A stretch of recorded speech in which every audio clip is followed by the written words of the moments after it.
So we haven't even reached the middle of November yet already, no matter where you look, Manchester United are being linked with central midfielders. In particular, these four. The question is, why? What's so special about these guys? So first up, we have Baleba, a name that you guys will be incredibly familiar with because we all had a sort of transfer saga with him in the summer where it looked like we might go sign him last minute in the summer transfer window. It didn't happen, but he still seems to be on Manchester United's radar. The question is why? Why would United possibly want Baleba? Well, perhaps because he's one of the best young central midfielders in all of Europe, he's Premier League proven, and is fantastic on the ball. He's a confident young man that wants the ball at his feet and is happy to take the ball under pressure.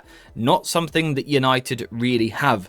Currently, because of our inability to play out from the back, what we often do is just punt the ball long. What you need sometimes for United to evolve and to take the next step on the ball is someone who's willing to get on the ball under pressure, twist and turn and show press resistance. Baleba does exactly that. He is phenomenally press resistant in the first phase. He is excellent at dropping into these positions, receiving the ball under pressure and having the composure, the confidence, and also the ability to turn past people like they're not even there to allow the team to move forward. Something else he does really well is he sort of continues that, he extends it. So it's not just press resistance in the first phase, it actually extends to dribbling and also progressive ball carrying further up the pitch. Which does make me question whether or not he is a 6. You know, perhaps this is more of an 8. Someone who wants to be a bit more box to box, be given that freedom to go forward. That's something that we would have to look at a little bit further, a little bit more in detail.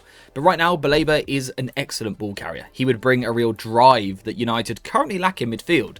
As good as Bruno and Casemiro have been recently, they're not people which can pick the ball up and drive 30 yards. They can't really do it. And they also can't dribble past people. But Baleba can do both. And this season for Brighton, he hasn't been as amazing as what he has in the past. But he's still been a very, very busy boy. Just look at his heat maps from so far this season. He has been involved in every single part of the play. He's a very busy player. He's a very good ground dueler as well, which United need. It's obvious why we want Baleba. The next player that United are being heavily linked with is Elliot Anderson. And if you know me, if you've been in our Discord server, link in the description, you will know that I absolutely love this fella. I think he is a phenomenal footballer and I sort of think he's everything that United need. And also just everything that every midfield everywhere in the world needs. He's that sort of player. The way I would describe him, he's just an all-round 8, a central midfielder that can do absolutely everything. If you want him to attack and be creative, he can do that. If you want him to be progressive or even defensive in a box-to-box role, he can do that. Or if you want him to screen and protect his backline or get on the ball in the first phase, Anderson can do all of it. What I really like is his mobility, his engine to go with all of this, but also his composure and quality on the ball. Sometimes when we see these really busy players, they sort of come across as flustered in possession a little bit. They don't feel as calm and as assured.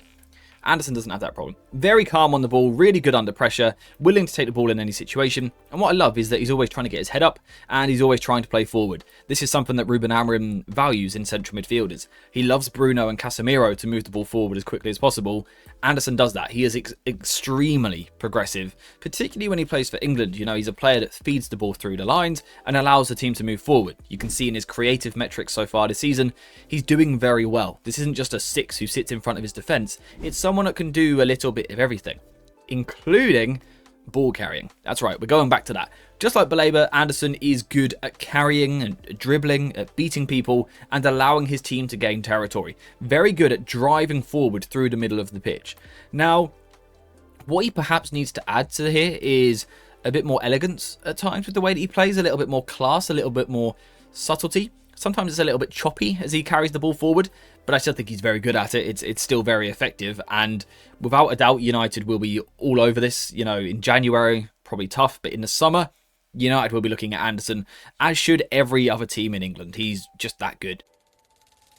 Next up, Joao Gomez, a midfielder that United were somewhat linked with in the summer, and those links have returned over the past few days. Of course, he currently plays for Wolves, and a cynic would say they're probably going to get relegated. So in the summer, you might be able to go get him just a little bit cheaper than what he would normally be. I don't think it was that long back. He was valued at around like 60 million quid. It wouldn't be that now. It wouldn't be that in the summer. This might even be a deal that you can do in January. It would cost a little bit more, but you might be able to bring him in. The question is, what would you be bringing in? Why would United want him? Well, I think he's a perfect player really for a double pivot. Someone who is incredibly feisty. I think when you look at a Brazilian midfielder coming into the league, you're looking at what he's going to bring to the team on the ball, the craft and the skill that he can bring.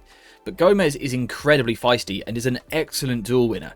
He's not actually the biggest player in the world, but the way that he approaches tackles is so smart and it makes him an excellent sort of destroying midfielder. And I think what he's actually perfect for is backing up a press, which is what United need. Sometimes Casemiro, as good as he's been recently, again, sometimes he lacks the energy, the ground coverage to jump when United try and go man-to-man. So we're trying to pick up a midfielder each. Sometimes Casemiro struggles to keep up with that intensity, particularly over 90 minutes. Gomes just doesn't. Now, a bit like the others, I'm not convinced he's a Bruno Fernandes partner, but I think defensively, if you want a player to sort of bring a bit of steel to United, tenacity, ground coverage and all of those things, Gomes is absolutely your man. You can see his defensive metrics this season. He's been a very busy boy covering a lot of ground for Wolves and doing a lot of good defensive work. Importantly, there's quality there as well. You know, I think he's quite sharp on the ball in the way that he turns. He's comfortable with the ball under pressure. Perhaps not a press-resistant specialist, but someone that can get on the ball. He's comfortable with his passing. Particularly his short passing is quite sharp. He's another one who, at a cut price, would probably be a really good signing for United. Not as elite as some of the others, but as a squad player, he could be fantastic. I just thought I would quickly pause because you could probably hear the dog barking in the background. He has now stopped. Back to Joao Gomez. The last thing I want to touch on was the fact that I think he can be quite an attacking player again as well. So again, a bit like Baleba, a bit like Anderson, perhaps not actually a 6, perhaps not someone who actually sits in front of the defence all day.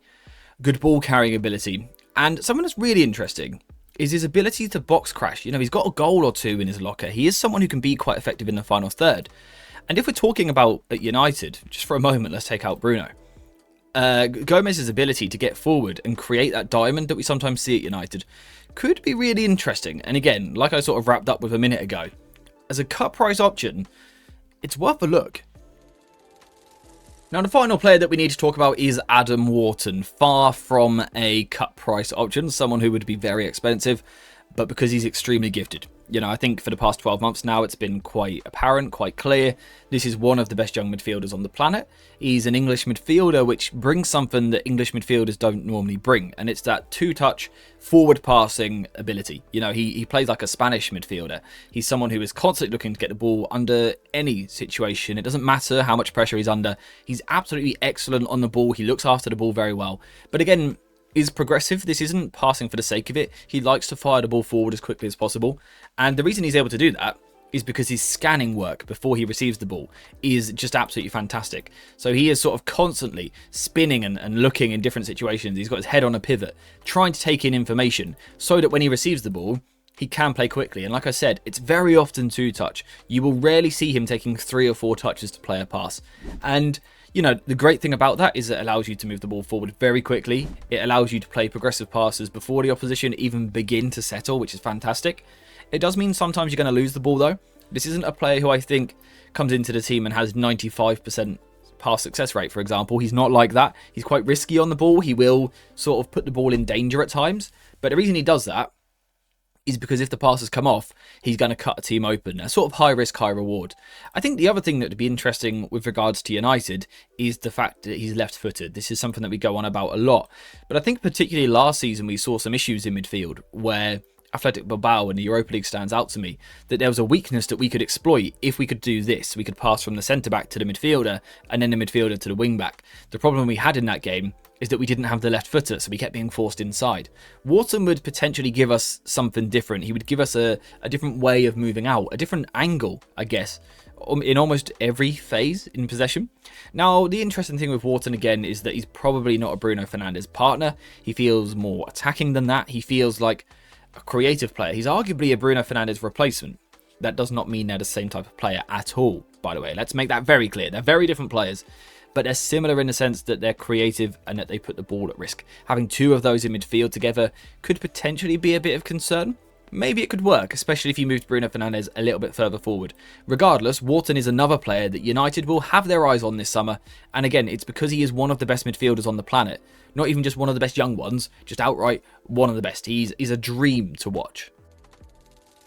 So yes, those are the 4 central midfielders that United are currently most heavily linked with, and now you know why.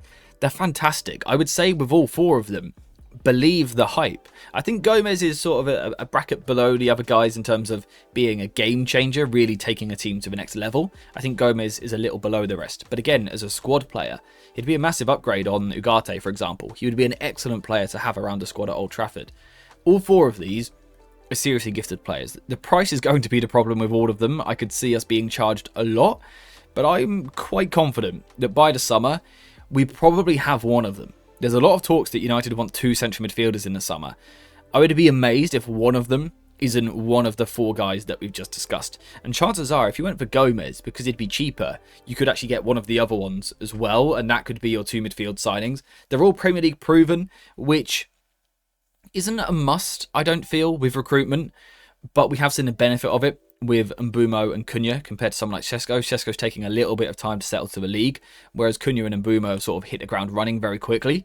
That's what you get when you sign quality, but also Premier League proven players. All 4 of those tick those boxes. They are exactly that. I think any of them would be great options for United. I think they all upgrade our team. In terms of their tactical fit, who they partner with, that's a little bit more difficult, but it's not really worth discussing for now, whilst they're not a Manchester United player or not even close to being one. So we're going to wrap the video up there. 4 players that United have been watching apparently, and absolutely should be if they're not already, and we should absolutely sign at least one of them. Elliot Anderson would probably be my pick, but I want to hear yours in the comments down below. Apart from that, we are finished for today, so thank you very much for watching. I hope you have enjoyed this video, and as always, I'll see you in the next one.